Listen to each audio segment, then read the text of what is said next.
Alright guys, again it's Jerningam here. We're going to be talking about Boris Johnson's video, empty Parliament from Boris Johnson as he pulls out a Brexit event with Luxembourg's MPs. Amid the fairy tale spires and fantasy turrets of Middle Europe, Boris Johnson received what the European Commission regards as a cold dose of reality. Over the weekend, the Prime Minister had likened himself to the Incredible Hulk, throwing off the manacles of EU membership, and he said there were real signs of movement on the Northern Irish backstop. But here, for his first meeting with the outgoing Commission President, Mr Johnson toned his optimism down even before it collided with a polite but firm message from Jean-Claude Juncker. Boris, sorry, you have to take that one. Come on. Yeah. Okay. Well, we're cautious. Cautiously optimistic. Over lunch, the Prime Minister was yet again told it was up to the UK to come up with a legally workable solution to the Irish border issue with the current agreement. And the Commission said in a statement later, such a proposal had still not been made. Afterwards, Mr Johnson was booed by protesters, many of them British. Prime Minister, progress today. Still, his officials called the meeting productive, and Mr Juncker had been left in no doubt that the UK was leaving on October the 31st. The British say the contours of a deal are clear. The Europeans complain that there is still no content. With just a month till the critical European Council summit, the only real agreement here was that negotiations should soon become a daily event. In English, was there any progress today? The negotiations will continue at a higher level and with a higher speed. Have you seen concrete proposals, written down proposals from the British? The Commission President didn't answer that, but the British say there is a serious plan which Michel Barnier, the chief negotiator, should engage with now, even though it may not be published before the UN General Assembly begins next week. At the offices of Luxembourg's Prime Minister, the jeering from some 75 demonstrators outside intensified. And when the two Prime Ministers emerged, Boris Johnson bypassed the planned press conference in this courtyard. This would have drowned him out, which it almost certainly would have done, leaving Xavier Bettel gesticulating at an empty podium with the Union Jack still in place. I wanted to thank Mr. Johnson, who was here today, that we need more than just words. We need a legally operable text to work on as soon as possible if we want to meet the October deadline. You can't hold a future hostage for party political gains.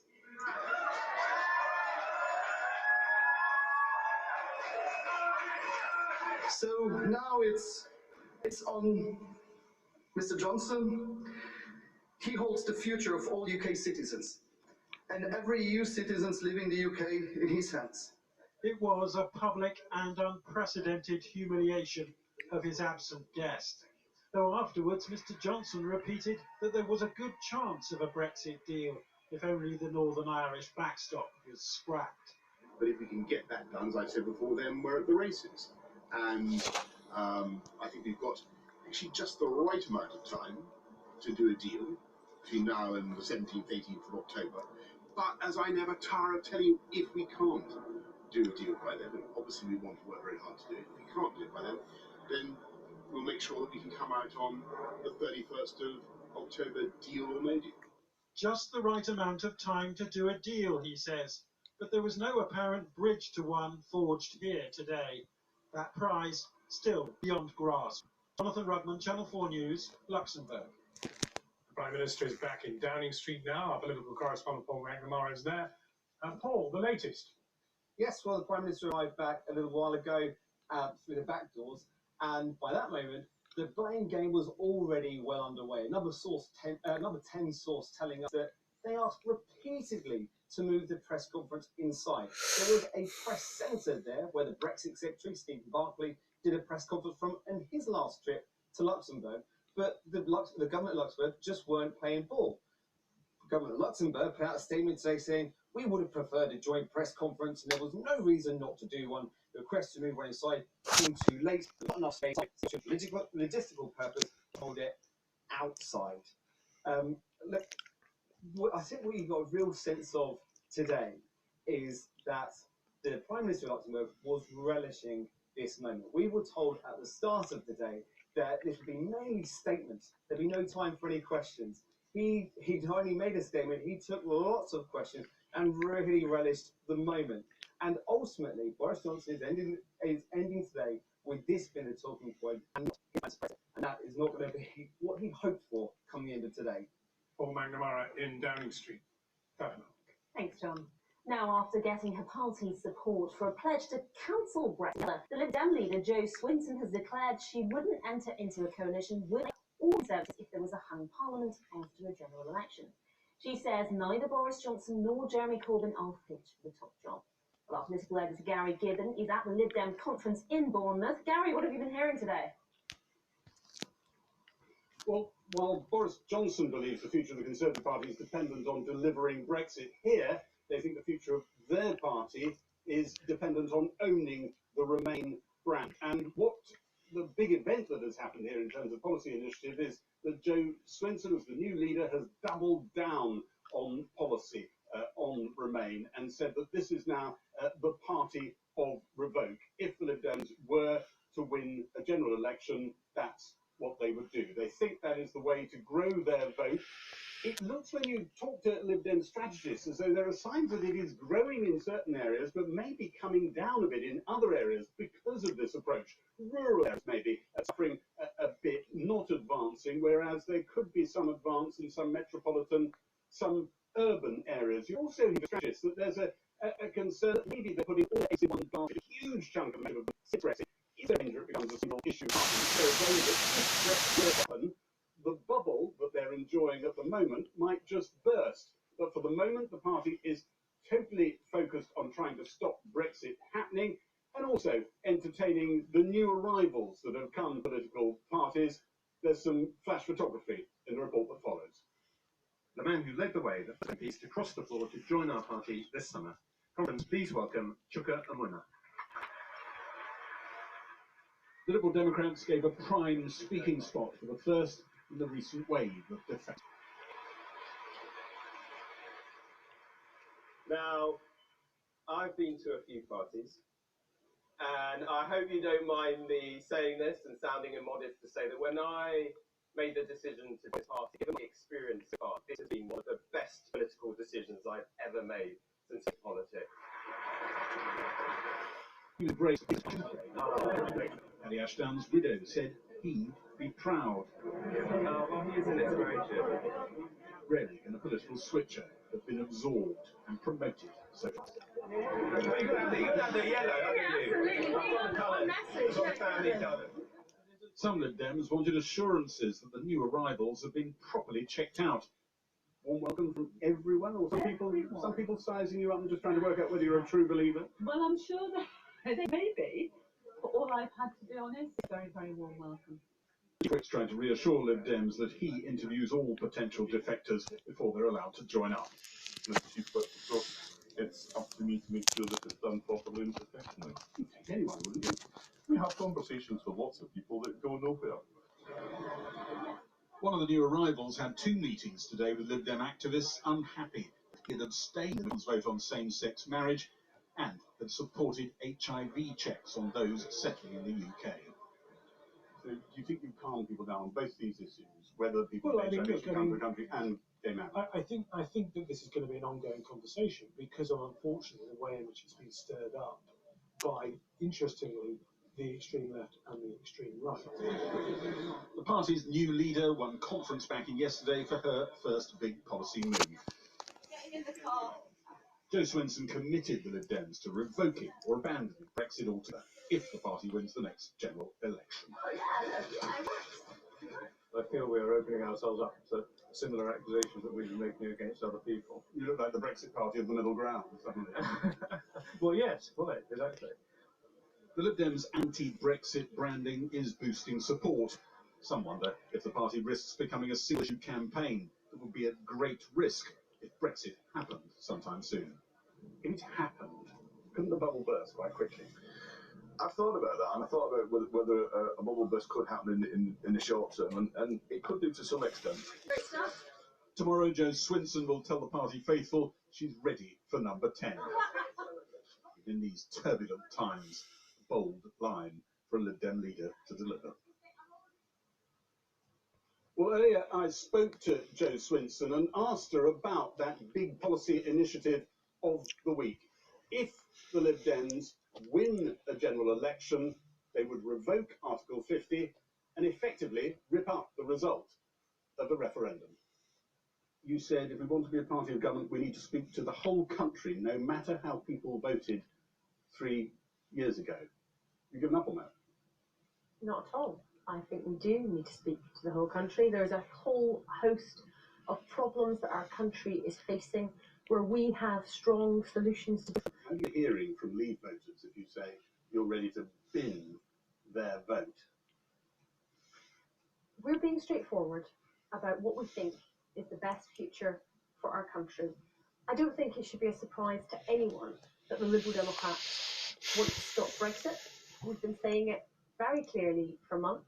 That's not very liberal, some people in this party. I think it's about giving people a choice and about saying if you think that this Brexit is costing more than you thought it would and taking longer than you were told it would and actually looks quite different to what was put to you back in 2016, then you've got the chance to stop it. The Liberal Democrats will, if elected as a majority government, revoke Article 50. You're not a big fan. You're an avowed critic of our electoral system. You could, yeah, a party can come to power with a puny percentage of the vote and overturn 52% who voted for Leave.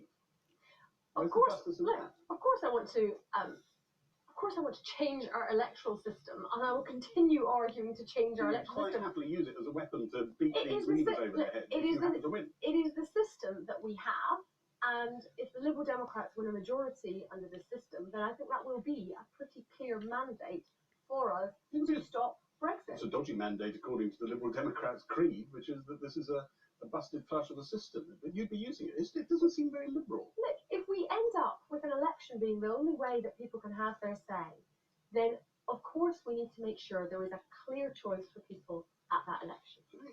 A couple of quotes have popped up in the last 24 hours. We heard Sir Norman Lamb this morning talking about how he was worried that it was polarisation and you're playing with fire. Jo Cox's partner, widower, said that it was polarisation. You can't overturn a majority in the referendum with a vote in a general election. Does it not worry you, these voices being raised against this? I appreciate that not everybody agrees with it, and we had a debate in our conference hall. It's extremist, and it's divisive.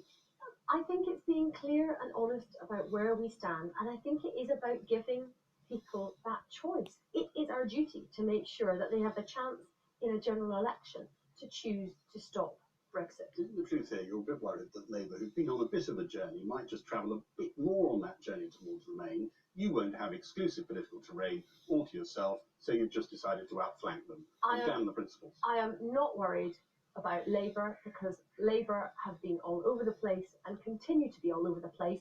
The only reason I'm worried about Labour is because they have been failing our country in the way in which they have vacated the space, totally failing in their duty as the official opposition. Some people actually think that there were some priorities that made them vote Leave that weren't just to do with the things you're talking about, the trade figures, maybe even the national income. They actually made a choice for different reasons. You're telling them not just that you're going to bin that, but that they made it for the wrong reasons and you know better.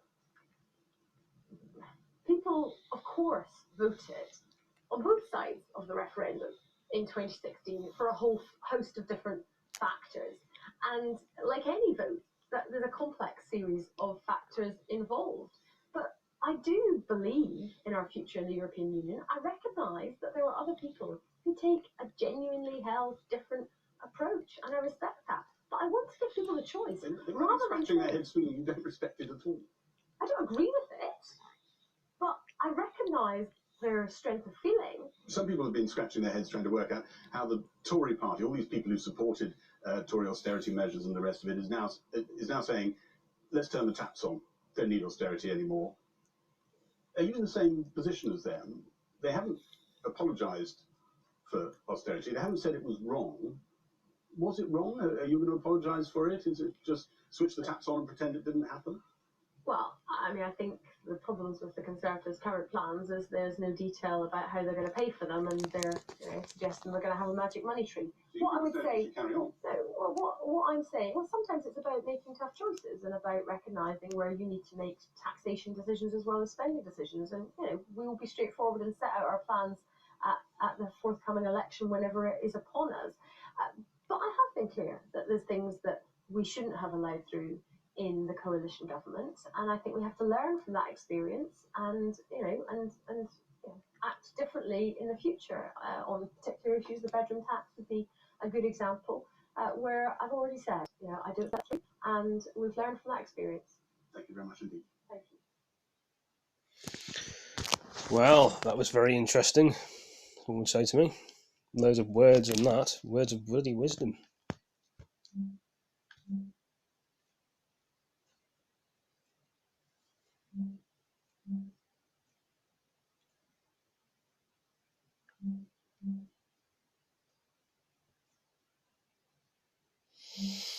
What else can we film?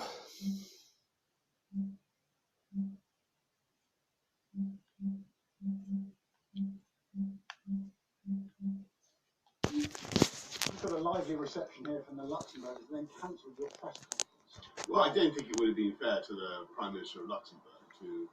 I think there was clearly going to be a lot of noise, and I think our points might have been drowned out. But I'm happy to talk to you. Over the last couple of weeks, there's been a lot of work.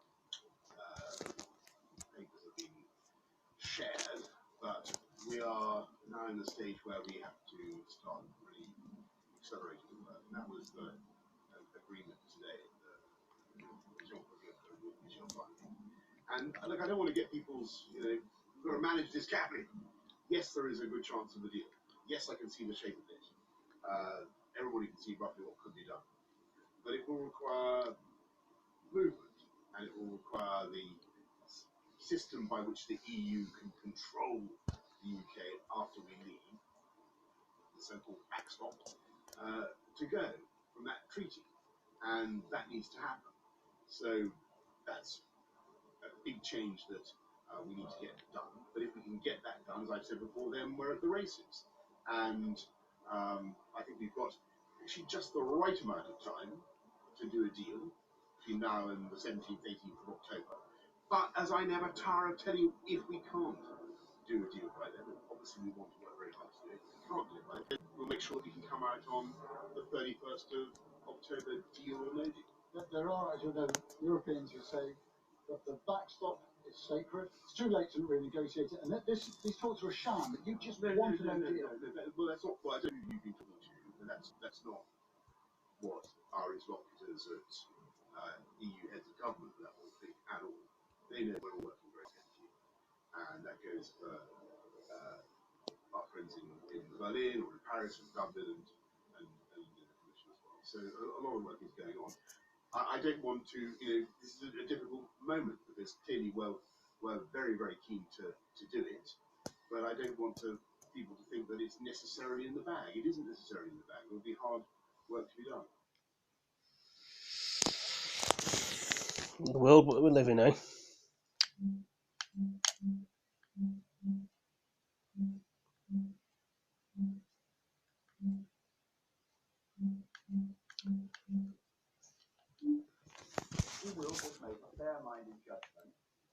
Let's go rewind this to the beginning, actually, guys, and see it from all the way. Oh, the guy, John Bercow. And there is now a bill, the so-called Hillary Benn Oliver left-wing bill on the statute book, which is intended to prevent a no-deal Brexit from the Union before the 31st of October. Whether that bill's right bill or not is a matter of opinion. Whether we leave the European Union or not is a matter of opinion. Whether we leave the European Union or not with a deal or without a deal is a matter of opinion. As Speaker, all I have to do is to facilitate the desire of the House of Commons, of which as Speaker I am the chair, saying to colleagues, if this is what you want, this is orderly, this can happen, over to you. I think the Prime Minister will do whatever he thinks is right for the country, and will make a calculation also about his best chance of support, as any politician would do. If you are asking me, do I think that there's any reason to suppose that that calculation will have been changed by the fact of documents disclosed, I'm not aware of that. I think he will just make a fair-minded judgment, knowing what his colleagues think, knowing what Parliament thinks, as to what he should do. As to whether Parliament, is more likely to take a different than it's already taken, it's very difficult to predict. In terms of the future, I stand by, I'm sorry if it's a bit prosaic and unimaginative from your point of view, but I stand by this proposition. There are three ways to proceed in relation to Brexit. Leave with a deal, leave by resolution of Parliament with no deal, or put the matter back into the melting pot. And I say, just in case there is any lurking cynic who is not of your number, who is thinking of penning something about this affair, I say to the avoidance of doubt in terms that are of crystal clarity and which brook of no legitimate misunderstanding. I hope an individual concerned will get the point. I am not arguing for one course of action in this circumstance as against another. What I am arguing is that in a parliamentary democracy, Parliament cannot be ejected from the centre stage of the attempted dispute resolution process and the pursuit of closure on the matter of Brexit.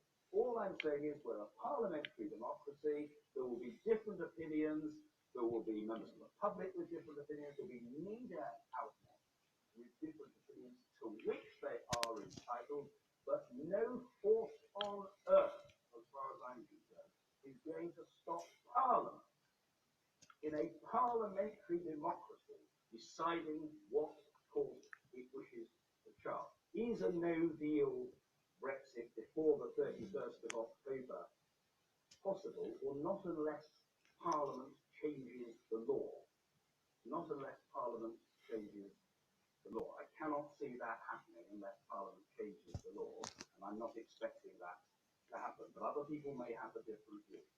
It's for you to judge whether you think on the whole Brexit is a good thing or a bad thing. What I feel is that Brexit has ultimately to be in the hands of and determined by the representative democratic bodies of the United Kingdom. That is to say, the House of Commons and the House of Lords, which are our legislature. There has been a referendum, and that's extremely important, but that doesn't mean that thereafter Parliament just gives up and takes no view on the matter. Parliament hasn't given up. Parliament is taking views on the matter, and my strong expectation is that it will continue to do so between now and the end of October, and probably for some period thereafter. Because even if an agreement one way or the other, or a resolution is reached on Brexit, ongoing debate about the future relationship between the UK and the EU for at least the next 5 years, and more likely the next 10, and possibly the next 20.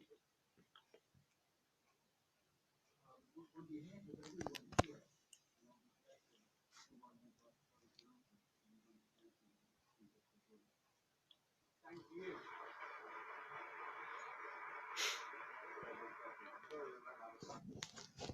Well, that was John Bercow's speech. I'm sorry if the volume was a bit low on there, but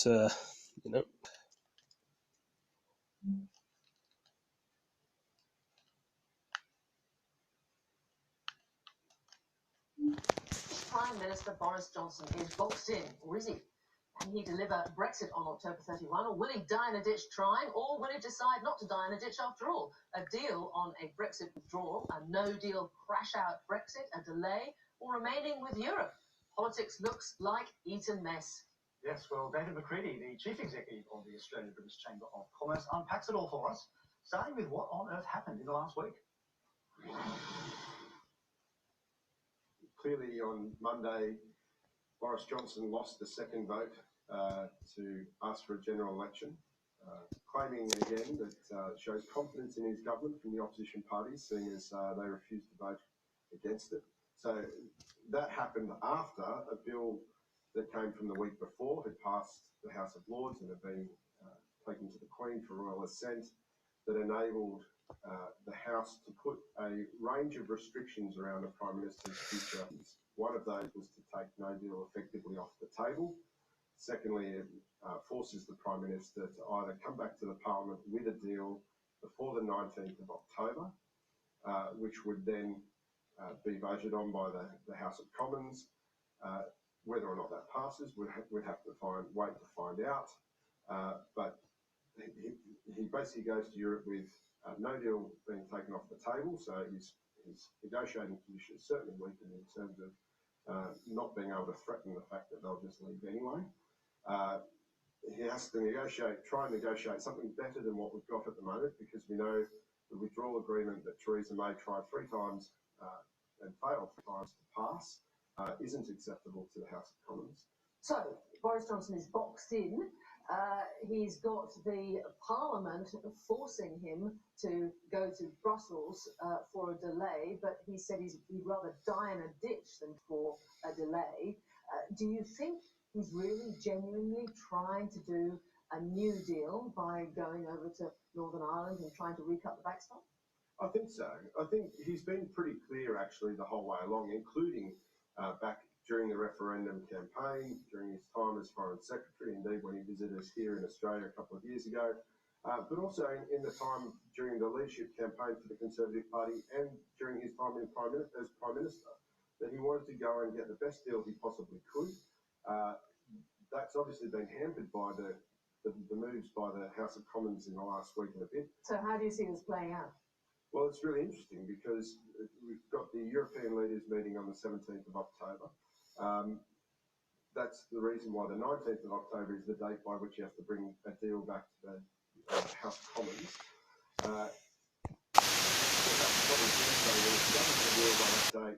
Then he must ask for an extension. And the reality is the EU have to agree, the 27 leaders of the other EU countries have to agree to extend. As well. So it's not just about the House of Commons saying, oh, we need another extension. The people say, well, you haven't done your assignment, and the French in particular are making noises about not potentially granting that extension. Now, why would they do that? Well, we know that Macron was very to give them the length of extension and shorten the extension. But it's because they want them to stay in Europe. Well, I think so, yes. So, look, there are a million ways that this could pan out, but potentially one option that seems to be looming from a French point of view potentially is, well, if we know the House of Commons aren't prepared to allow the UK to leave with no deal, and we know that the deal that's on the table, which the EU have no particular need to change, they can say, well, this is the deal. You have no sticks to hit us with because we know no deal's off the table. So the deal remains the deal. So then what happens? I mean, that's unacceptable to Britain. We know that's unacceptable to the House of Commons. So if the House of Commons are going to vote to exclude no deal, so this hasn't happened yet, but we're on that journey. The only options then would be the withdrawal agreement that Theresa May has negotiated, unless Boris Johnson has made some changes to it, or alternatively, it's revoke Article 50 and go back into the EU proper as they are now. They're still a full member of the EU currently. So Brexiteers would be outraged, but then comes presumably a general election sometime before Christmas, which the Conservatives presumably would win, and then the whole thing starts all over again. Well, the interesting thing then is, I think there's also a bit of a bid from the opposition parties at the moment to see that whilst Boris Johnson would be certainly weakened in terms of dying in a ditch and forcing him to do other things that he may not really wish to do. The other thing that happens is in that next general election is the Brexit Party, which having not, if you've revoked Article 50 or it's not satisfactory to Nigel Farage, the Brexit Party will run candidates all over the UK in an effort to weaken the Conservative vote, win seats obviously for themselves. But the opposition parties clearly see that as an opportunity. 2 minutes, guys. My TV's just gone off.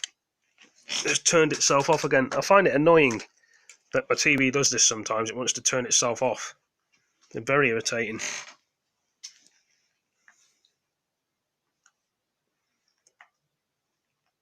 Like I say, I do apologise it went off, but TV. For the Labor, the Lib Dems, I think, more potentially to pick up more votes. You have people who campaign to remain, who are MPs, who have voted effectively to remain, or not agree with all agreement, let's put it that way, that are sitting in seats that voted in the referendum to leave. So there are the number of different possibilities out of all of this. It's extraordinary. David McCready, we're all watching. Thanks for your insights. My pleasure. Oh, that sounds good.